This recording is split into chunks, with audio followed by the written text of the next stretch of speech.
The news is JT Daniels has decided he's going to transfer to the University of Georgia after playing a season and like a game at USC. Was a five-star quarterback coming in and had a pretty decent season for a true freshman, but Keaton Slovis comes in, takes that job. He decides he does not want to compete with him.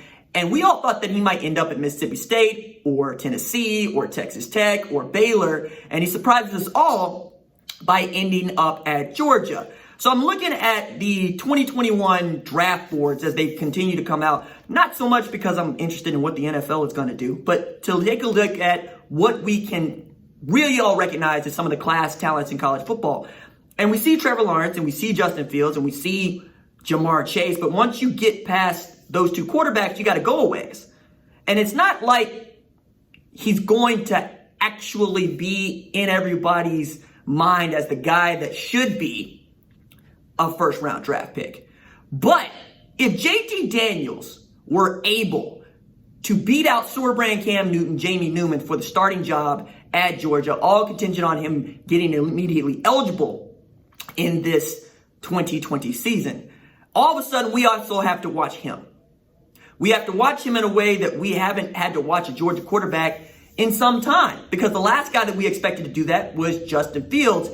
And that's how I get back to this part about Kirby Smart, and how I get back to this part about how the hell has Kirby Smart managed to land Jacob Eason, Justin Fields, Jake Fromm, Brock Vandagriff, and JT Daniels, along with Sorbrand, Cam Newton, since joining Georgia. Now adding to that he also was able to land Scott Cochran, who was former strength and conditioning coach at Alabama and a favored lieutenant for Nick Saban as a special teams coach. Now think about how he let James Coley lure in Jamie Newman and then sent James Coley packing so that he could bring in Todd Monken, who was just coaching Nick Chubb, Baker Mayfield, Jarvis Landry, and Odell Beckham Jr. as the offensive coordinator for the Cleveland Browns.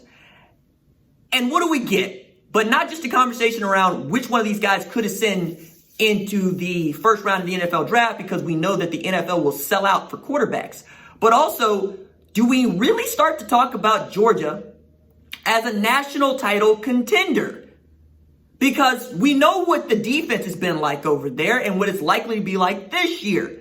Because they have seen two Jim Thorpe Award finalists in the past 2 years, including one winner in DeAndre Baker, his legal troubles aside. We also know that Oklahoma had a tremendously difficult time with them in the latter half of the Rose Bowl, where you give up a 17-point lead. But you also saw Roquan Smith was seeking whom he may destroy. We know that Lawrence Cager came over there and did the deal for them last year. We know that the running back field is tremendously deep. Kendall Milton, Kenny McIntosh, James Cook, my goodness, Zamir White, Tajan Edwards. And this is all with Zach Evans having been a part of that class and then being released of his national letter of intent. And they still finish with the number one recruiting class of 2020. And they're still a favorite to come out of the SEC East and possibly win the SEC championship game, with a really cool game slated for September between Georgia and Alabama, where many people don't think it's unlikely that Georgia could come away with a victory over Saban's Alabama, even as I have picked Alabama to win the national championship this year. I know there are lots of coaches that say we're doing everything in our power to win football games. But at the University of Georgia, it seems that Kirby Smart has decided he's just going to go antiquing. He's going to try to assemble the most talented football team he possibly can for this year, knowing that that team is not going to look anything like next year's team or anything like last year's team. Yeah, most of the pieces are going to be around, but the star players are always in flux. Because when you're going to have a quarterback room that features Sorbrand Cam Newton coming off his best season at Wake Forest, JT Daniels, who's a former five-star quarterback, Carson Beck, who I believe is probably going to win that job next year. You're probably going to sign Brock Vandagriff, but then again, I still think Nick Saban could pull a Jake Fromm and maybe flip him to Alabama because he needs a quarterback, even though he would be following Bryce Young, which is another topic that I can't wait to discuss. I continue to look at it and go, maybe there's something down there in Athens that they need to get done. Maybe Kirby Smart is doing what all the coaches say they're going to do, which is be cutthroat in a business that is cutthroat. You know, we're talking a bunch about Texas, and I'm going to talk about the new offensive coordinator there. Tom Herman is finally learning, hey, I can't have loyalty to my coaches. Can't have loyalty to my players. I have to be loyal to the university that wants to win championships. And Georgia's been closer than almost anybody else who hasn't won a national championship here in the past 5 years. And over the next 3 years, it would shock no one if they won a national championship.